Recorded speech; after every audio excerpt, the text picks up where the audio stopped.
Horns down, guns up. The Red Raiders upset the number 6 Texas Longhorns out at the USA 74-67 behind the elite guard play of De'Vion Harmon. Hey, how's it going, everybody? I am RC Maxfield here for the Back to 12 podcast. If you want to be a part of the largest growing Texas Tech YouTube channel and community, hit that subscribe button. Stay in the know on everything Texas Tech news and rumors as soon as they happen right here on the Back to 12 podcast channel. And how about your Red Raiders?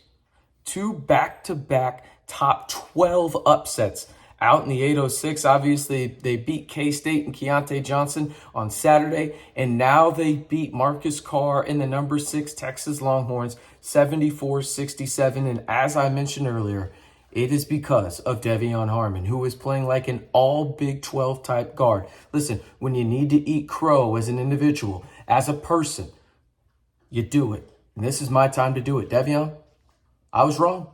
I was wrong about you, man. You in transition, you're an elite guard, and you have totally changed the complexity of this Texas Tech offense for the better, right? And I want to say this as well before we get to the stats. Texas Tech has done a much better job at screening in the half court, which has allowed De'Vion to even be better offensively because now he can do it not only in transition, but also in the half court setting. Let's go through the numbers real quick. Again, Texas Tech wins 74-67 over number 6 Texas. That's their third top 13 victory at home already this season. Iowa State, that historic comeback. Obviously, Kansas State at home on Saturday, and then Texas tonight. By the way, happy Valentine's Day for all those that are watching. Hope it's a good one for you. Hopefully the Texas Tech win helps you have a better day on Tuesday. But let's run through the numbers, as De'Vion Harmon was absolutely electric tonight in 34 minutes. 25 points on 9 of 17 shooting, 3 for 4 from 3, 4 for 4 from the free throw line.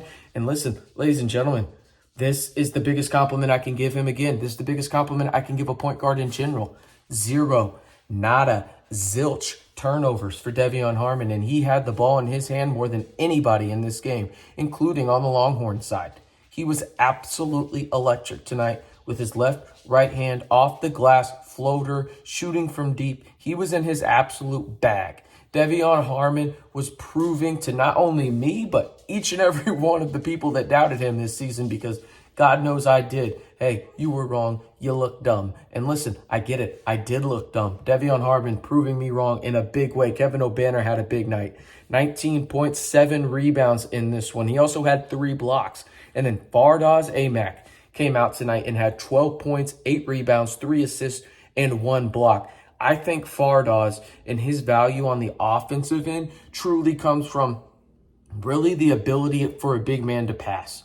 And also the screen game. He just creates so much space offensively for Texas Tech with his high basketball IQ, in terms of he knows where to leverage his weight and his size, whether he needs to be at the free throw line, the block, or out on the perimeter to create space for others. And him and De'Vion in the pick and roll, in terms of Fardaws with his size creating just a little bit more room for De'Vion to go to his left or right, really doesn't matter at this point, has been a just monumental change for Texas Tech. And it was so tonight as well. They were absolutely electric. Again, 25 points for De'Vion Harmon, 12 for Fardaws. That's 37 right there. You add on 19, we're talking, 56 points right there for those 3 guys? I mean, they were absolutely sensational tonight. Were those 3. If you enjoyed the game tonight, I want you to go down to the pinned comment below. There will be an ad break here, but go down to the pinned comment below and let me know your one-word reaction to Texas Tech and them beating the number 6 Texas Longhorns. Let me know down in the comments below. All right, I want to spend the second half of this video talking about what Texas Tech has done these past 2 games that have really, almost in a way, in my opinion, changed the course of their season. I'll say this, by no means am I saying Texas Tech is a lock to make the NCAA tournament, but when you look at their schedule coming up, 5 of their 6 remaining games come against bottom teams in the Big 12. Now, sure, you got to go to Oklahoma. You got to go to West Virginia. Playing against Kansas and Lawrence, that's probably an L, right? But if you split against Oklahoma and West Virginia, you're at 4 wins. You beat TCU and Oklahoma State at home, you're at 6. If you win 1 or 2 games in Kansas City, I'm telling you right now, people, I think the Red Raiders are going dancing. Now, we're talking about a lot of ifs right now, but there's no reason not to think that this team can't play this well moving forward. They just did it against 2 teams who I personally think shouldn't surprise anyone if they make the Elite Eight. And they did that and then some. They've been absolutely phenomenal at changing what they need to do personnel-wise and attacking opponents and really finding what irritates opponents. For example, tonight against UT, they basically said, hey, Marcus Carr, score as many points as you want. Timmy Allen's not going to be there to help you, though. He's just not. They took away Timmy Allen. Timmy Allen was a non-factor in this basketball game. Timmy Allen had 2 points. He did not have a made field goal in 30 minutes. Think about that for a second. 0 made field goals for Timmy Allen, a guy that, in my opinion, is an all Big 12 type player. I truly think he's going to make an all Big 12 type team, and you only allowed him to 2 points. Marcus Carr had 23 points, and there was only one other Longhorn in double figures, and it was Dessou with 11. You did a phenomenal job at really impacting guys that are key contributors in Timmy Allen and Sir Rice of Texas. They really just weren't any factors in this game. And that is predicated on what they were doing defensively. If you noticed what they did against Kansas State and Keontae Johnson, they instantly sent the double. They didn't do that tonight against Timmy Allen. What they did is they trusted Jalen Tyson. And if you go back and watch the film, they used Fardaws or Kevin Obanor. It's almost that, I want to almost call it a phantom double. And what I mean by that is this. Jalen Tyson is one-on-one trying to make things happen defensively, right? But you see Fardaws or you see Kevin Obanor kind of roaming in the lane, right? And keeping their eye on what's going on with Timmy Allen and Jalen Tyson. And if Jalen Tyson needs help, send the double. If he doesn't need help, just kind of hedge back and get ready for a shot. And that's where they rebounded. Again, rebounding has been a big issue for Texas Tech this year. They dominated the glass tonight. There's no other way to put it. 40-29. They dominated in every aspect of the word when it comes to the glass. Texas Tech had 11 offensive rebounds. Texas had 8. The Red Raiders had 30 defensive rebounds. The Longhorns had 21.